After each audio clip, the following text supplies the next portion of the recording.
The Rewind Sports 60. Sports 60. From the city of big shoulders, the jewel of the Midwest, comes a sports show that's one of a kind. From iconic players to iconic stadiums to iconic teams, this is my kind of town. Chicago! And the Rewind Sports 60 is my kind of show. From Air Jordan to Sweetness to Papa Bear Hallis, this city works hard, but plays even harder. Danny Carlino and Jerry Riles bring you the Rewind Sports 60. Live. The Rewind Sports 60 starts now.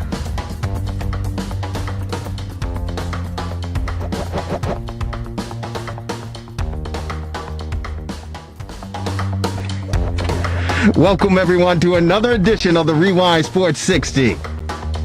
We're broadcasting from the illustrious studios of WCPT 820 AM in the beautiful, beautiful city of Chicago in the great neighborhood of Jefferson Park. This is another edition of the Rewind Sports 60. It's the fastest hour in sports conversation. Yours truly, Jerry Riles. Danny Carlino has been MIA, missing in action. And I don't blame him. I don't blame him. But Danny, if you're out there listening, stay safe, stay well, take care of yourself, take care of your family. But I'm telling you, once this COVID-19 pandemic hit us back in March, once it hit us, Danny Carlino say, hey, and those of you on the south side would appreciate this. He said, I'm out like a let-out couch. For you on the north side, that's like a sofa bed. Okay? But Danny Carlino said, I'm out like a let-out couch. I'm not going to let this COVID-19 get me, man. I'm not going to do it. So, Danny, if you're out there listening, I'm sure you are, stay safe and stay well, for sure. Jerry Riles, along with the one, the only, the marvelous one, Dan Marver in our TR60 Studios, WCPT. How are you, Danny? I'm fine. I'm doing great. Another beautiful day in Chicago. According to my calendar book, I was at the Red Sox-Cubs game at Wrigley Field today. First time the Red Sox have been there in 6 years, so it's going to be 6 more now.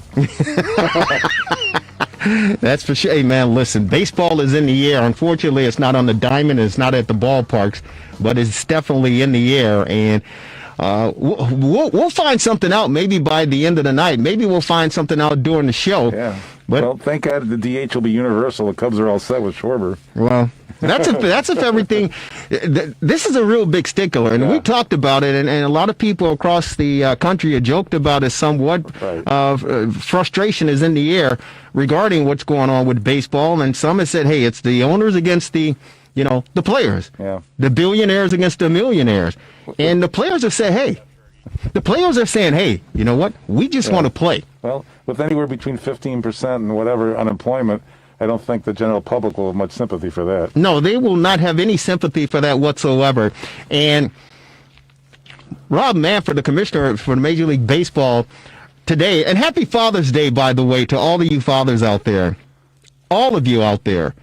It's your day, and I want you to enjoy your day, especially those of you who are taking care, of the next generation, taking care of your family, taking care of your kids, and even taking care of the young generation in the neighborhood. Happy Father's Day to all of you out there, and you beautiful women in the lives of these beautiful men who are standing up and standing upright and doing what they're supposed to do. Commend them and take care of them. I agree. Enjoy your barbecues. Thanks for listening to us while you're barbecuing in the garage. Wait a minute. Wait a minute. Danny, I love you. Marva, I love you. Yeah, just don't burn the house down. I was about to say, how many people are barbecuing in their garage? I don't know. I thought because of the pandemic they'd be burning. You're not sharing any. No. You're not sharing anything with the class, are you? No. Yeah. I don't think, if by chance you happen to have the idea to barbecue in the backyard, I'm here to tell you, a public service announcement, don't do it. Okay. Don't do it. Okay? Yeah. Go in the backyard, go in the driveway, but don't do it in your garage. Okay. Can you share real quick with the audience as far as what you don't want to? No, I mean, I've actually seen people do it. I haven't personally. Yeah. You've actually seen people barbecuing in their garage. Like in the very front part, Not. No, I don't know. Okay. By the door, let's say. By the door where the car goes in.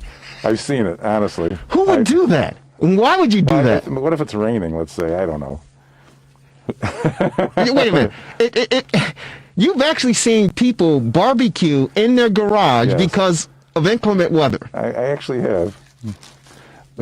Did you call the fire department and say, hey, be on the lookout? No, I figured that the flames would speak for themselves. So the flames are one thing. The smoke is another thing. Asphyxiation, yes. Why would you even consider? Hey, listen, we don't want you to do that. There's no question about it. We don't want you to do that. Okay, we'll follow safety protocols. Yeah, please do that. Be smart about what you're doing. At least have ventilation. And it's interesting. I tell people to be smart, and you think that common sense is common these days, but unfortunately, it's not. And this is a political station. It's not a political show, although we do talk politics. But common sense appears to be out of the window. It certainly does. And the unfortunate thing is our fearless leader, and he is fearless because he'll say anything out of his mouth and he doesn't give a rat's ass what anybody says. But our fearless leader, he has taken common sense, the lack thereof, to another level. It's unbelievable, in my opinion, how people buy into the propaganda that this guy sells every single day. It's unbelievable to me. Well, I think masks have become optional. When you tell people it's okay to drink some disinfectant, some bleach, Clorox or whatever, and it'll get rid of the virus, the coronavirus, and people actually really look into it to say, hey, you know what? The president said we can do that. Dude, that's scary. And I thought people had common sense. I mean, just common sense. Like if you tell a kid, hey, at the stove, you're talking about barbecuing in the backyard, right? Or in the garage. Yeah. The stove is on. You learned this as a kid. The fire. Your mom, your dad, your uncle. Don't touch that fire because it's going to burn. And the little kid is so curious, like, it's not going to burn. Yeah. And then you go, the dad, the mom, the uncle leaves out of the room, right? Leaves out of the kitchen. And the little kid does what? Goes over to the stove. It's not going to, I want to see it. It's like really attractive. It's really bright. Yeah, I like it. And puts his finger in the flame and it burns it. That's how you learn. That's how you learn. But for some reason, these people I don't understand it. It's like they haven't learned that lesson. There are people inquiring about drinking bleach, disinfectant to get rid of coronavirus. Mm-hmm. That's not, first of all, this guy made the comment out of his mouth. He said this. And then people started to buy into it. And then they had to backtrack and say, well, you guys know the story. I'm sorry. I'm not trying to get off, but it's just unbelievable to me. That's actually old news now. Yeah, it is old news. It is old news. He said, hey, the numbers are going up. Yeah, because we got more tests. So I told my people, stop testing. The numbers will go down. Exactly. Are you kidding me? That's simple math. It's unbelievable. It's unbelievable. We got a great show on tap for you. We want you to be a part of it. Our number here is 773-763-9278, 773-763 WCPT. Jerry Riles, along with the marvelous one, Dan Marver. The 17th letter of the alphabet, Q, Quentin Demps, is on break, along with Lauren Cox, who's celebrating. They're celebrating Father's Day. Of course, Q, happy Father's Day to you. And Lauren, happy Father's Day to your father and your family, and enjoy your day off, and we'll definitely see you next week. But there are some business still taking place as far as sports. The sports world is concerned, and Major League Baseball is at the forefront. The National Football League, they had a bump in the road. Major League Baseball had another bump in the road. There's a lot that's going on, and we were hoping to get back to normalcy as far as the sports world was concerned, sometime in July and, of course, in August and September. But coronavirus, it takes no prisoners. I'm telling you, it just comes. It comes. It's like a thief in the night, and it comes after you, and it's definitely been plaguing the world of sports. But Major League Baseball, they're going back and forth as far as the owners and the players are concerned. The players are saying, hey, tell us when, tell us where, and we're ready to go.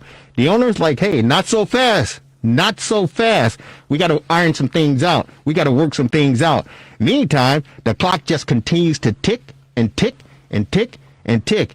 And it seems as if, Marvelous. Yeah, they were getting close. They were supposed to have a vote today, but Yeah. now they had some breakouts of the coronavirus outbreaks in training camps, so there was no vote today. So it's still up in the air. Well, the latest was Rob Manfred had a call with the owners earlier today on Father's Day and said, hey, listen, we got to make something happen. It's just looking bad from a PR perspective. It's looking really, really bad for Major League Baseball. In particular, it's looking bad for the owners because of the amount of, first of all, the revenue that's being lost, but the fact that the owners, their feet appear to be stuck in the ground and like, we're not going to budge.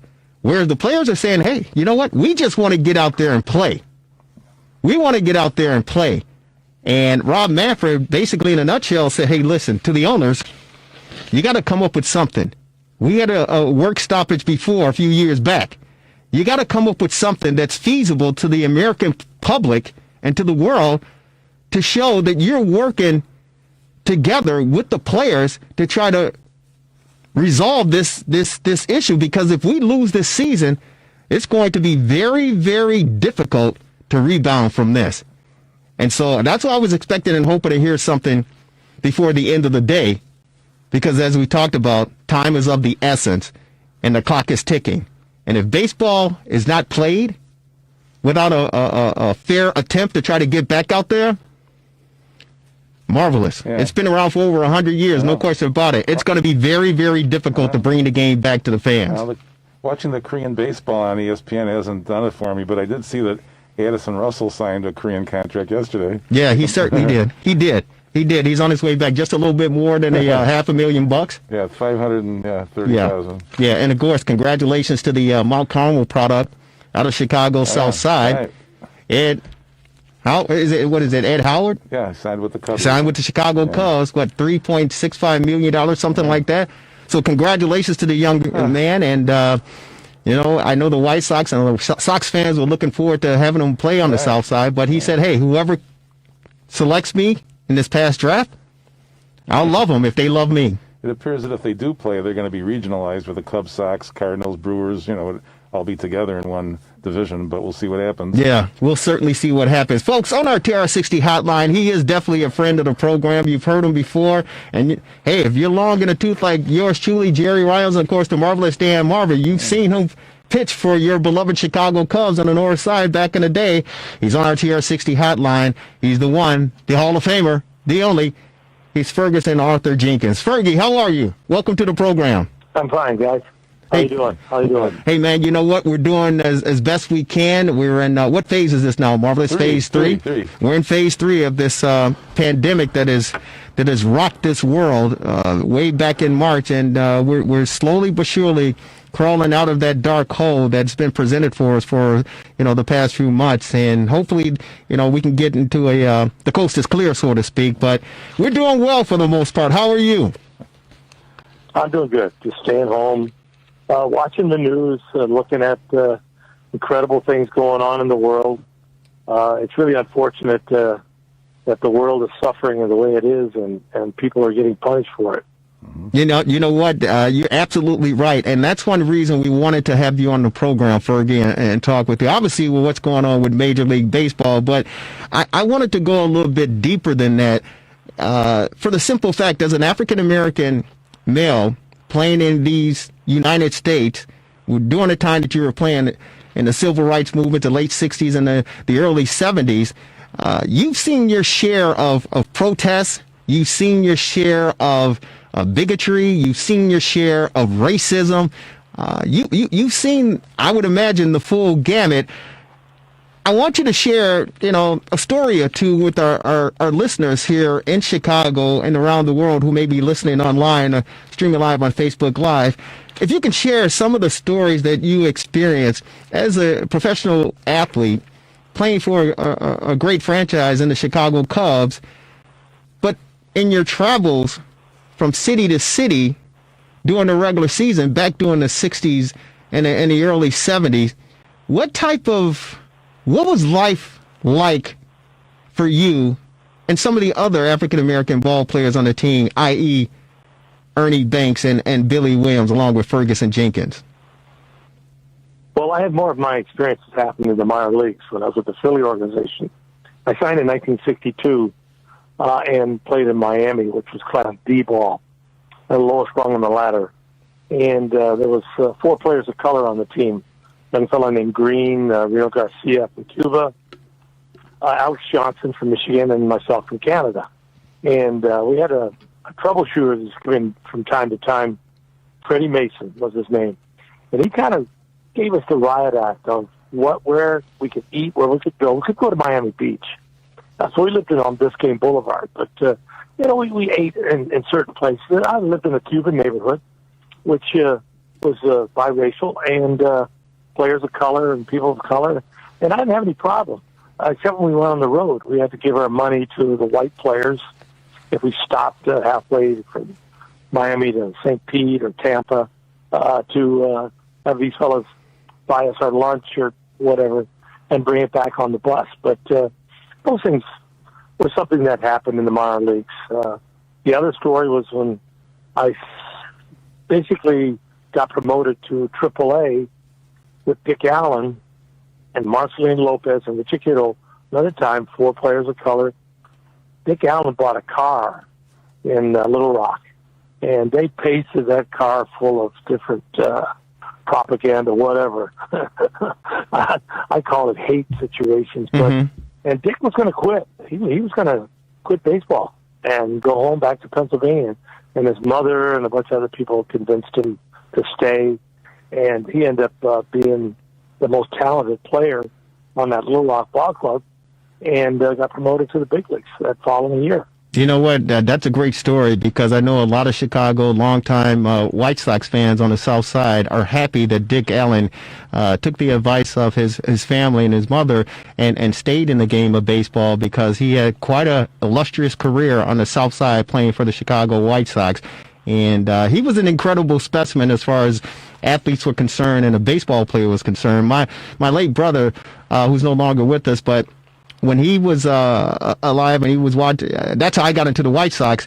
Dick Allen was actually his favorite ball player. And Fergie, one reason he was a favorite of my brother, along with a lot of African American kids back during that time, was the fact that, and you can recall this, Dick Allen would be in the dugout at Comiskey Park, the old Comiskey Park, the real Comiskey Park, and his biceps were like tree trunks, right? I mean, this guy was a physical beast, and he would have the sleeves on his jerseys ripped so you could see his biceps, and he would wear that batting helmet, I think sometimes even in the field, but he would crush the ball, and he's only one of, I think, 3 players to hit the ball out of the double deck old Comiskey Park, and the rumor has it that it landed on the Dan Ryan Expressway.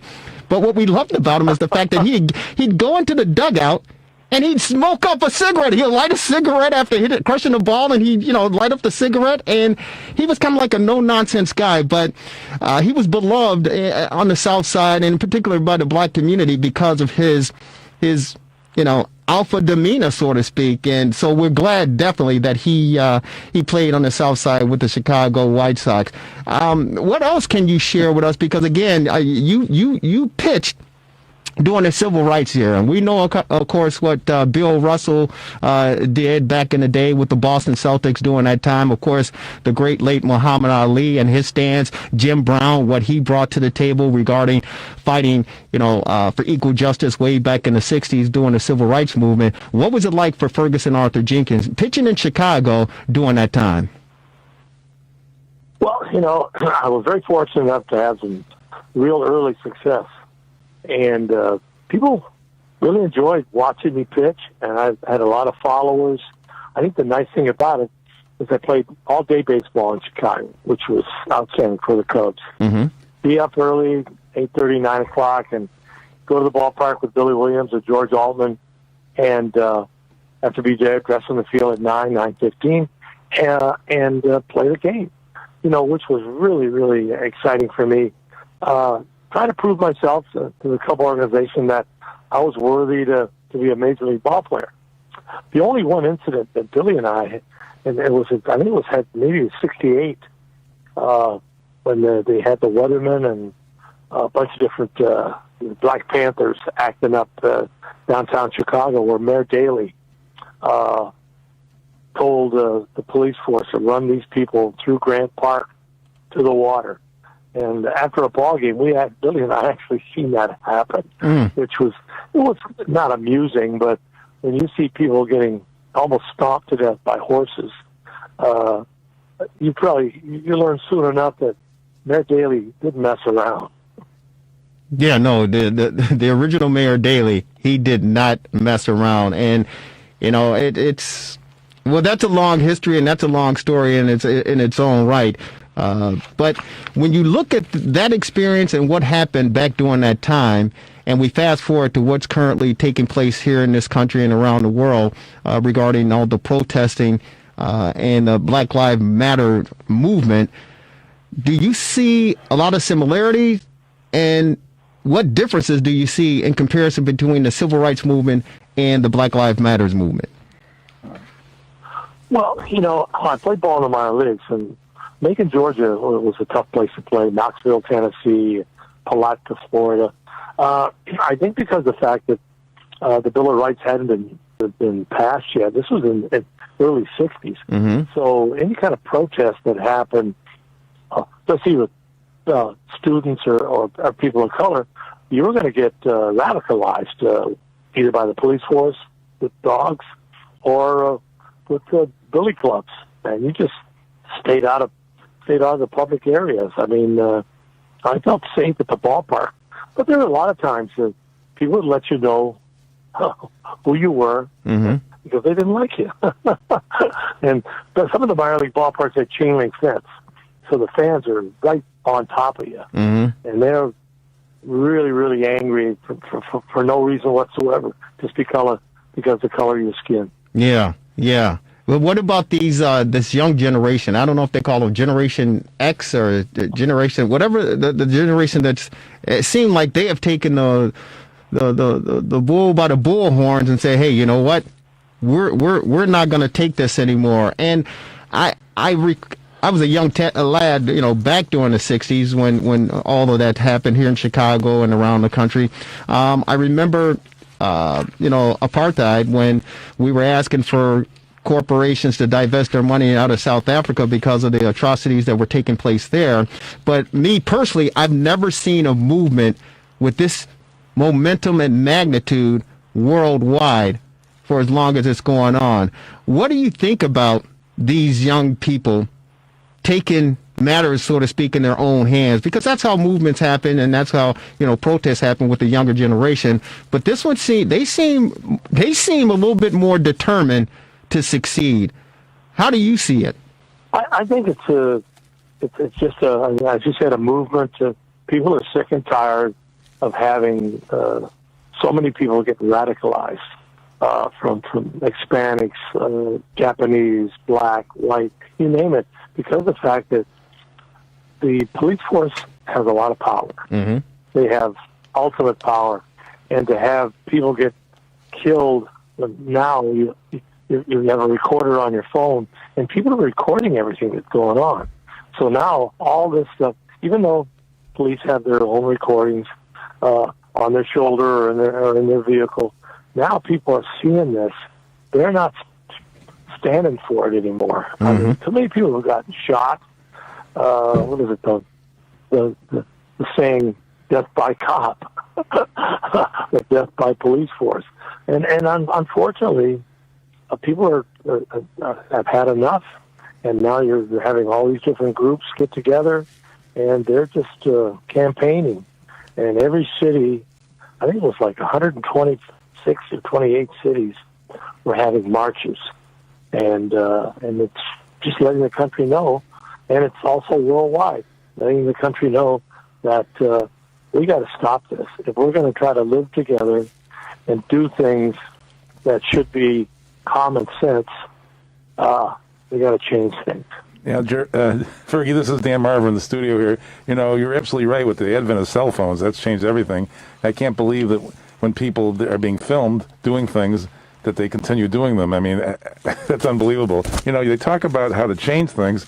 You got to maybe get into politics. Weren't you involved in some election in the mid-'80s up in Windsor, though? Didn't you try to get into politics? Yeah, I was there, Windsor Riverside. I ran for the Liberal Party. I was a parachute candidate. My dad was born in Windsor, so I ran in the U.S. side. And it was interesting for almost 3.5 months campaigning, going house to house, factories, and telling people that I was running for the Liberal Party. And soon enough, you found out who was casting the ballots, who liked you and didn't like you. Or they just wanted to see a sports celebrity, try to run and get into politics. And I enjoyed it. I was a distant second, but it was just an eye-opening experience to have people come up to me, shake my hand, you're doing this, you're doing that. And I ran on the Liberal Party. We were trying to improve highways, I think elderly establishments, and I think one other. I'm trying to think, new school boards. So, and it took me a little while to study all these different situations and different things that I was trying to represent, and it opened my eyes to what politics was all about. We're on with the Hall of Famer, former Chicago Cubs hurler. He is Fergie Jenkins on our TR60 hotline at Rewind Sports 60 WCPT 820 AM. So, Fergie, with your political aspirations a few decades back, maybe we need to bring you to the forefront and get you in the negotiating table and figure this thing out as far as this current Major League Baseball situation is unfolding, because fans, we're eager to get our sports back. There's no question about it. Of course, we want everyone to be safe, and we want everything to be properly in place to move to the next phase, so to speak. But right now, it's the owners against the players, and the players will say, hey, you know what? Just tell us when and where. We're ready to get back to playing. But right now, it seems like the owners are like, we don't want to shell out more money for this shortened season and expanded playoff roster. We still got to figure things out. But the unfortunate thing, Fergie, is the fact that the clock is ticking and you're running out of time. How do you size things up, and what do you think is the best solution for everyone? Well, the biggest thing is time. And this pandemic we're going through, people are coming up with the virus. They're getting tested, and they're testing positive. It's now June the 20th. I'm pretty sure the 20th. No, 21st. 21st, yeah. If they go to spring training, which spring training is almost canceled now, they've closed all the different sites in Arizona. Mm-hmm. They just closed Houston and Florida, and also the Phillies and Clearwater, because of players coming down with the COVID-19. And I think the virus is really scaring people, and they don't want players to get sick.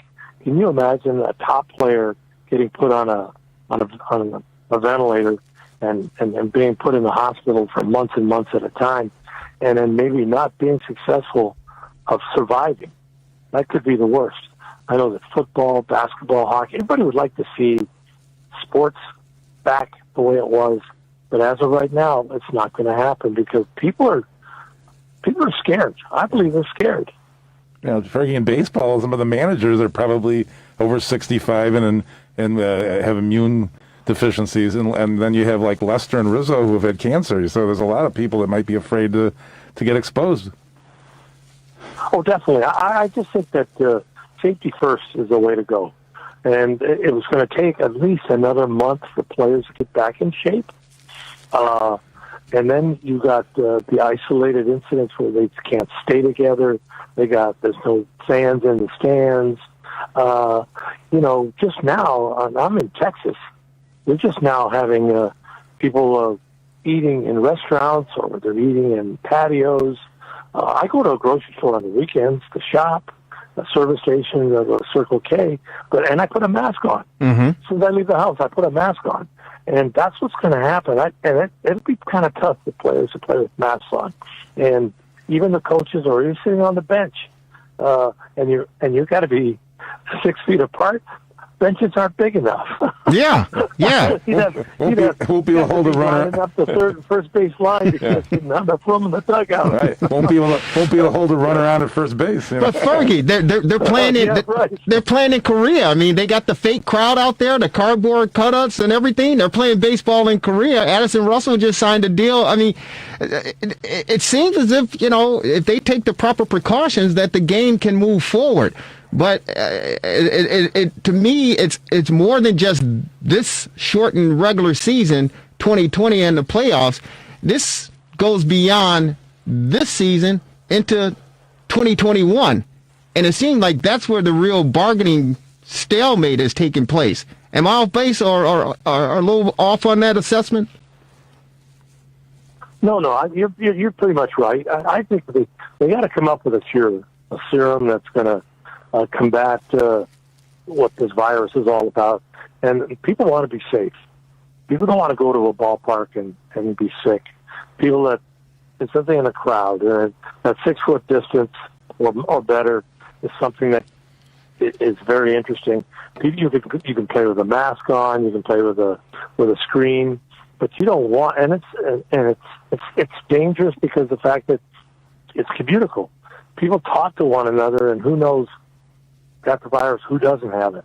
And let's hope, as I said, no athlete really, really, really gets really sick, because doctors are not curing a lot of these things. People are dying. Mm-hmm. Almost 200,000 people have died from this virus right now. So it's tough. Yeah, it certainly is tough. Is there anything you'd like to share with our audience to let them know what's going on with Ferguson Jenkins during this time? Well, spring training was almost over when they called it off, and I tried to sell my house in Arizona, and now I'm living in Texas. And I've been in Texas here for almost 3 months, staying close to home. And you know what's nice? I told myself, I'm going to stay close to home. I'm going to buy 2 dogs, which I have. I bought a Lab and a German Rottweiler, and they're 15-week-old puppies. And I'm raising these dogs right now. I'm going to train them. One's going to be a house dog, and one's going to be a bird dog. And that's keeping me busy right now. I'm just staying close to home and doing my thing. Well, you know what, Fergie, you're a great humanitarian, a great individual, and you're still beloved in the greatest city in the world as far as sports and anything, Chicago, Illinois. And it's always a pleasure and an honor to get an opportunity to chat with you and catch up with you and just reminisce down memory lane and just make sure that old Ferguson Arthur Jenkins is doing okay. And before we let you go, man, I got to ask you, can you share with the listening audience, maybe the younger folks who may not be familiar, when they hear the term the white rat, the white rat, what are you referring to when you make that rat? comment? Yeah.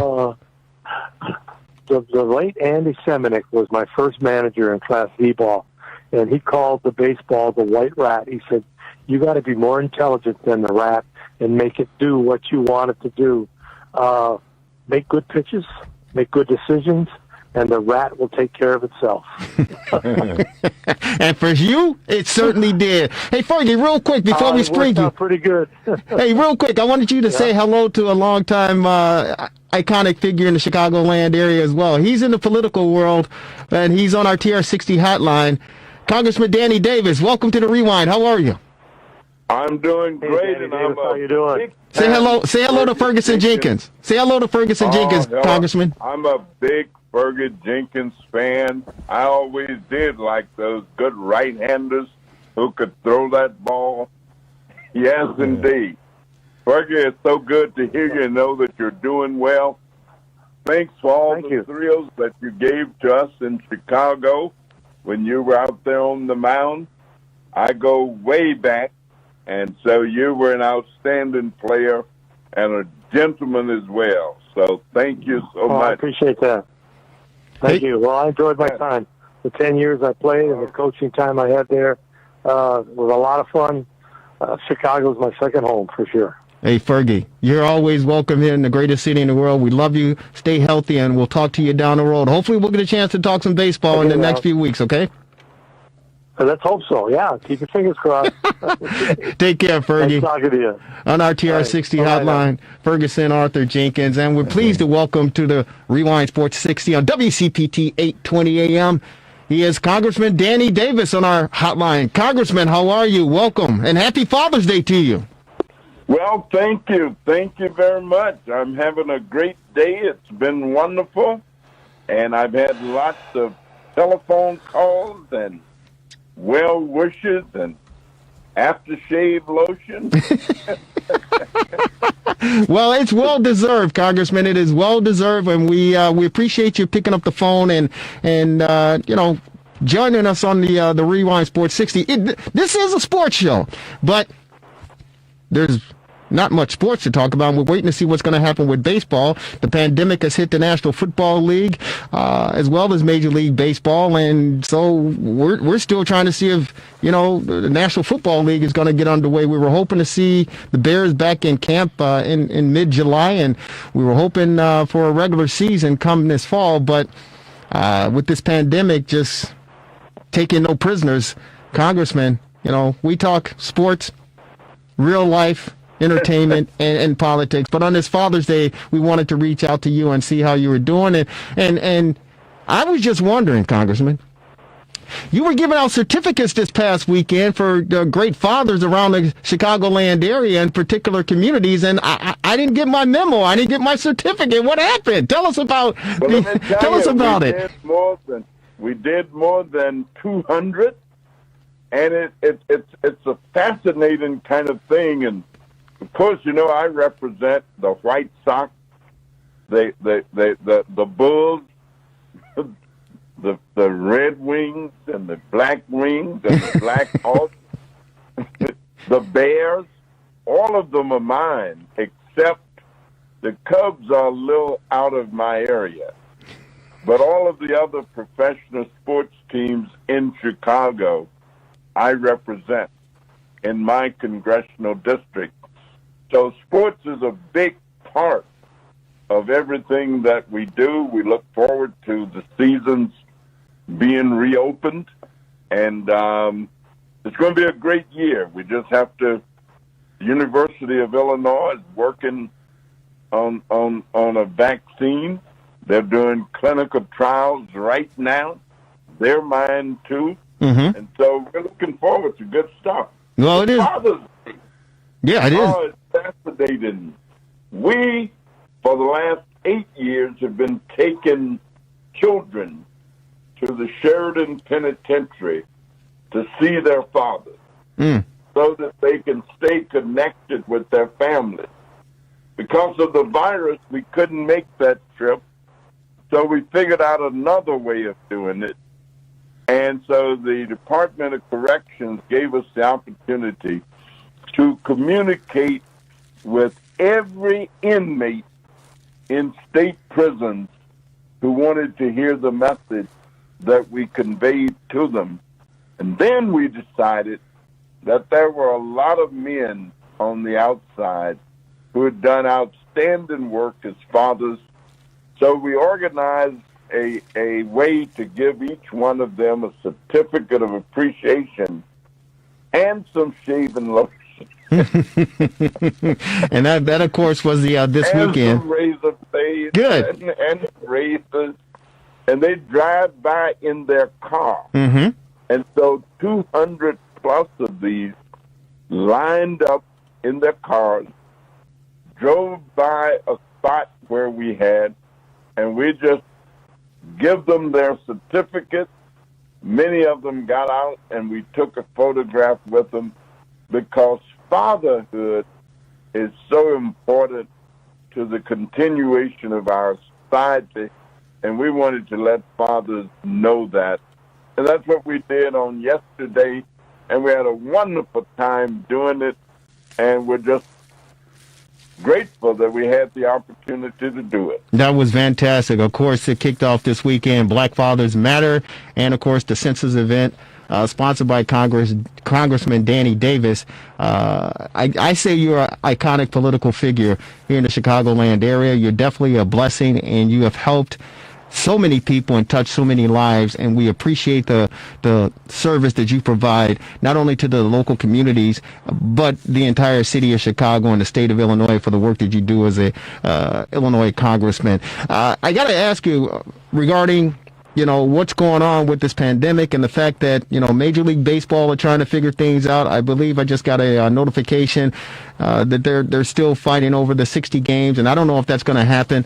But as far as Chicago is concerned, moving forward regarding the next stage and the next phase, do you see Chicago potentially opening up? We know the Chicago Blackhawks over at the United Center, get back to halfway normalcy with some players going over there to work out. But do you see things unfolding here in the Chicagoland area regarding sports where players are going to get back to some sort of normalcy, and maybe that we'll get a glimpse of some baseball, we'll get an opportunity to see some football, some hockey, and even some NBA basketball?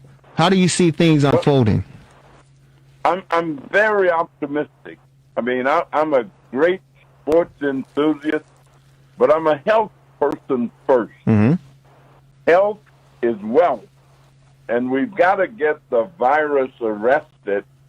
And as of right now, the only remedy that we have is to try and not be in these big crowds, to do social distancing, to wear a face mask and cover yourself so that you're not spreading anything.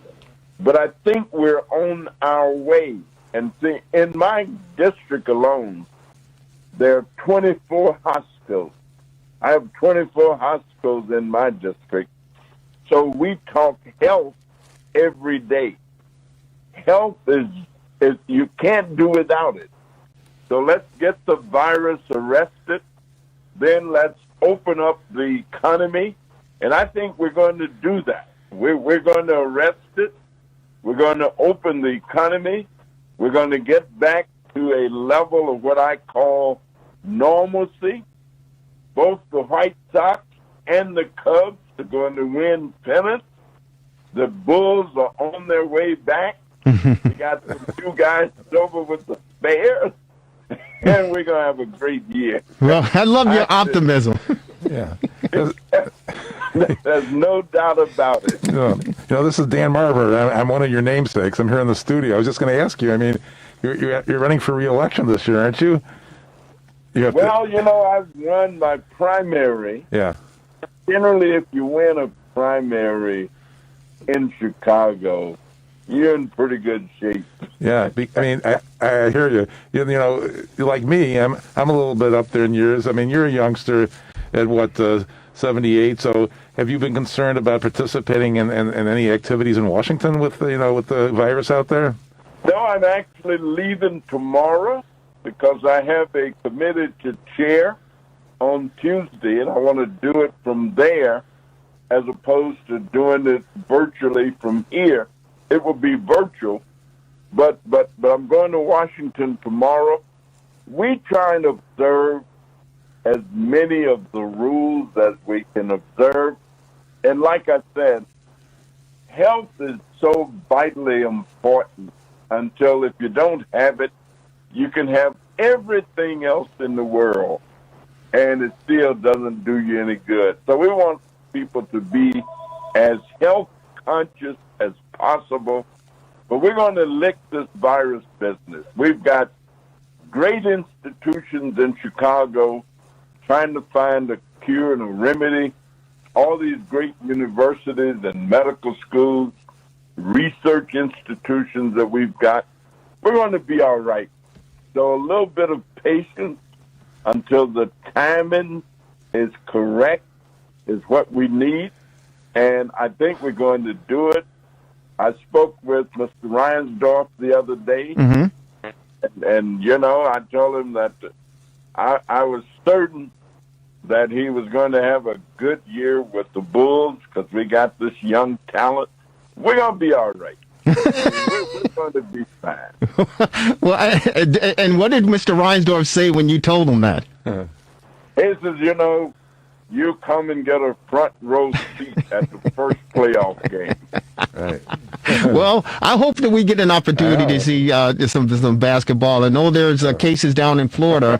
They're supposed to open up at Disney World, the NBA. Just have 22 teams, though. Yeah. not the Bulls. Yeah, well, the Bulls aren't a part of that. Yeah, but I mean, I'm hoping that we can get, back, as we talked about, to some sort of normalcy. But real quick, and we appreciate your precious time on this Father's Day for coming on board and joining us.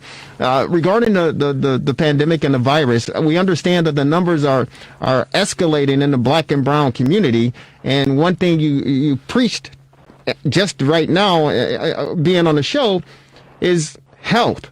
And we know that in the black and brown communities, here in the Chicagoland area in particular, the south and west sides, that health is definitely an issue. It's always been an issue for our people.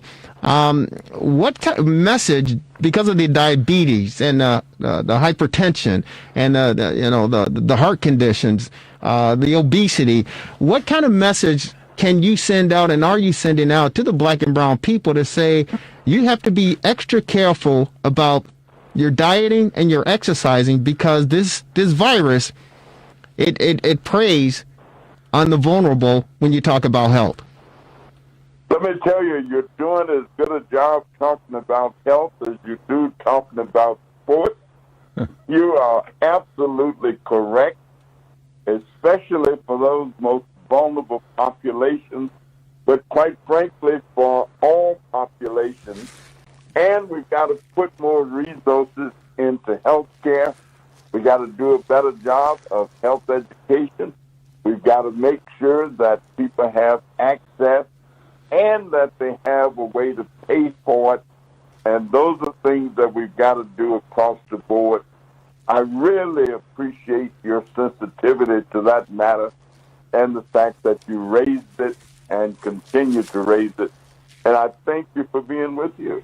Hey, I thank you as well. And the reason we bring it out, because, our motto here at the Rewind Sports 60, Congressman, is real sports, real talk, just playing real. And it's easy to, try to take people's minds off of what's going on and get back to sports. But as you know, and we're living and we're experiencing, it's captivated the sports world as well. And so health, like you said, is the number one. That's the number one thing that we need. Without it, we're almost useless. And so we have to continue to convey the message and share it and get it out there, because it's vital and it's important. And we have to be smart, we have to be safe, and we have to be diligent in trying to find a remedy for this.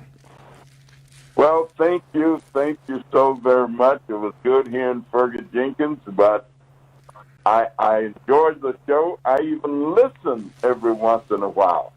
I believe in being cosmopolitan. Well, you can't just stick around some things. You got to be somewhat comprehensive. Make sure you tell your friends. Well, Congressman, thank you for being a fan, and it won't be the last time you're going to be on the Rewind Sports 6. We appreciate your support. We love what you're doing, and we'll certainly be in contact. And stay safe, okay? Okay, thank you so much. He's the best. I love this man. Yeah. Congressman Danny Davis on our TR60 hotline of the 7th District, Congressman, 7th District of Illinois, Chicagoland area. This guy he's phenomenal. And he's doing great work. And I commend him for recognizing and identifying, those fathers out there who are doing a great job. And we appreciate him taking some time on his Father's Day to join us. I just want to mention this portion of the Rewind Sports 60 is brought to you by the Liquor Barn, located in Wheeling and Niles. Stop by 2870 Dundee Road in Wheeling or 8170 Gulf Road in Niles for all your wine and spirits needs. The Liquor Barn is located in Wheeling and Niles. Tell Marcel and Tom in Wheeling that the Rewind Sports 60 told you to stop in and say hello. Please stop on over there. Those guys are great. I haven't seen them in a few weeks. The pandemic has definitely kept us isolated. Right. I've been located working in Des Plaines. I pass by that Niles location all the time. So I should stop in myself. Stop in and say, hey, the Rewind Sports 60 sent you. I sent myself over here. Yeah, right. Tell them. I will. I hope Danny Davis tells his friends to listen to the show, too. I wanted to mention one other thing. When I think of Fergie, this is unbelievable. He started 594 games and completed 267, almost half of them. Unbelievable. I mean you would never see that again. No, you will never see that again. And that's why he is one of a kind. And he's always He's always welcome on the program. He is a friend of the program. Ladies and gentlemen, this portion of the Rewind Sports 60 is sponsored by Serenello's Restaurant de Italiano in Wheeling. Now, as part of our ongoing effort to slow the community transmission of COVID-19, Serenello's, they're permitted to reopen just like everyone else. Serenello's is open to provide delivery and carry-out options, but also you can go over there and grab yourself a table. They got it all set up in the parking lot over there. Mm-hmm. It's a fantastic place right there on the corner of Milwaukee Avenue and Lake Cook Road. Deliver, curbside menu, carry out menu, order delivery. Serenello's, give them a call. 847-777-6878. 847-777-6878. Serenello's in Wheeling. Tell Michael Bonner, the chef over there, I wish them happy Father's Day today that we sent you guys on over there. I'm gonna have my Father's Day dinner. Yeah. Serenello's tonight. They're going to take care of me. Yeah, I'm getting the. If all goes well, they might be open inside in a week, according to Phase 4. Exactly. That's when I'll go inside. I think I'm getting the filet mignon tonight. Okay, good. Yeah, I'm getting the filet mignon. My family's They did a great job for me. I don't know. I'll share real quick. We had a great time today. The girls woke me up and say, Dad, they made the reservations. Top Golf. I don't know if you've heard of it. I don't know if you've ever been there, but Top Golf out in Schaumburg. Wow. They took me over there for Father's Day, hung out there and teed off. It was a lot of fun, and we only had. They called. My daughters called for the reservation, and we couldn't make a reservation because they were full, so to speak. But we get on over there. It was a 15-minute wait, and we got there probably about 10:30, 11 o'clock. By the time we left after 1 o'clock, there was a 2-hour wait to get in that place. Yeah. It's unbelievable. Right now, they're probably real long waits everywhere. Yeah, it is. But we want to say, hey, thanks to Serenello's, everyone. You get on over there, tell Chef Michael Bonner, yours truly, Jerry Riles, along with the marvelous one, Dan Marver, said hello.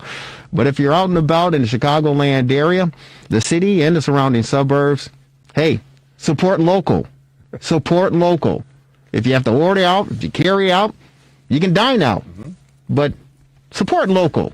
We got our guys, Gale Street Inn. Yeah. George and his crew, they got it all set up in their parking lot as well as far as dining out, and got they got everything set up, the umbrellas, the tables, the chairs, and everything. So Gale Street Inn, just down the street on Milwaukee here in Jefferson Park. They've been there for years. George does a fantastic job, one of our great sponsors here. Go on down there, order yourself something. Get the ribs. They just fall off the bone. They're unbelievable. I've been on patios the last 3 nights, but none of them are sponsors, so I won't mention them. One other funny thing. When you mentioned Dick Allen, do you remember how he used to draw in the dirt by first base? He'd write boo or October 2nd, which was going to be his last day with the Phillies or things. He was a character, too. Yeah, he was. He was. If you miss any portion of the Rewind Sports 60, I got to tell you, you can watch us on Facebook. Say hello to us. YouTube, Twitter, Periscope, LinkedIn, and Twitch. That's right, the Rewind Sports 60. And if you miss any portion of the show, be sure to look out for the continuous replay broadcasts throughout the week. Again, on Facebook, YouTube, Twitter, Periscope, LinkedIn, and Twitch. Catch us on Comcast Access in the northern suburbs of Chicago every Wednesday at 7 p.m. on channels 17, 19, and 35. And hey, don't forget to check out our website, therewindsports60.com. That's therewindsports60.com. And, of course, TRS60.com. It's the Rewind Sports 60. WCPT. Fastest hour in sports conversation.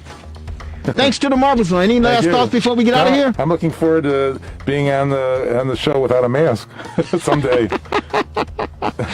Well, we're all looking forward to it, Marvelous. We certainly are. But it's better to be safe than sorry. That's right. To all your dads out there, your fathers, enjoy the rest of your Father's Day. Hope you have a great Father's Day meal. If you haven't decided on anything, check out Serenello's if you're in the northern suburbs, or you can check out Petorino's, I believe, downtown on Randolph and Dearborn.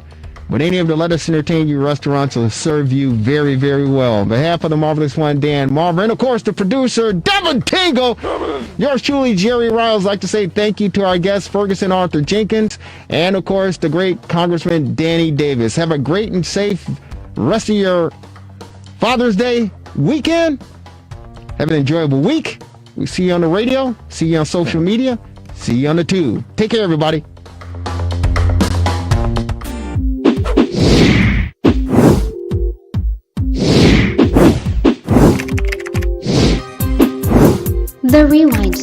rewindsports60.com.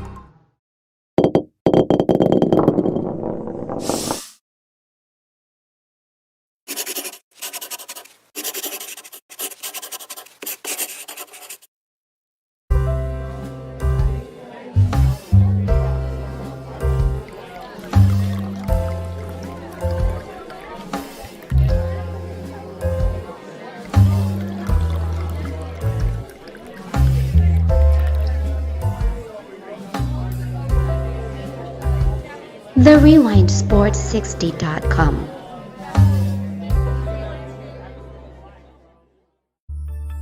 Relax,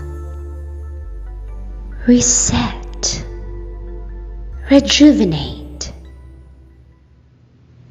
Go to our link right now to restart your life. The rewindsports60.com. What are you waiting for? Hope to see you soon. The Rewind Sports 60.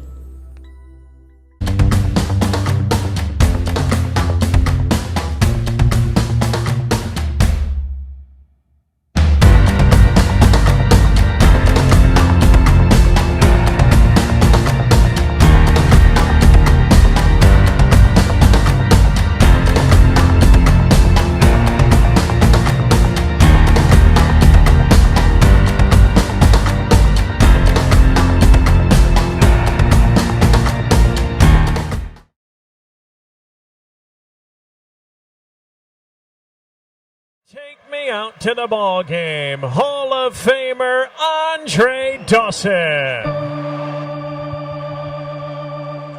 All right. Let's hear it from the greatest fans ever. On three. 1, 2, 3. Take me out to the ball game. Take me out to the crowd. Buy me some peanuts and Cracker Jacks. I don't care if I ever get back Forest Root. Root for the Cubbies. If they don't win, it's a shame. For it's 1, 2, 3 strikes, you're out at the old ball game. Hey, let's get some runs. Thank you.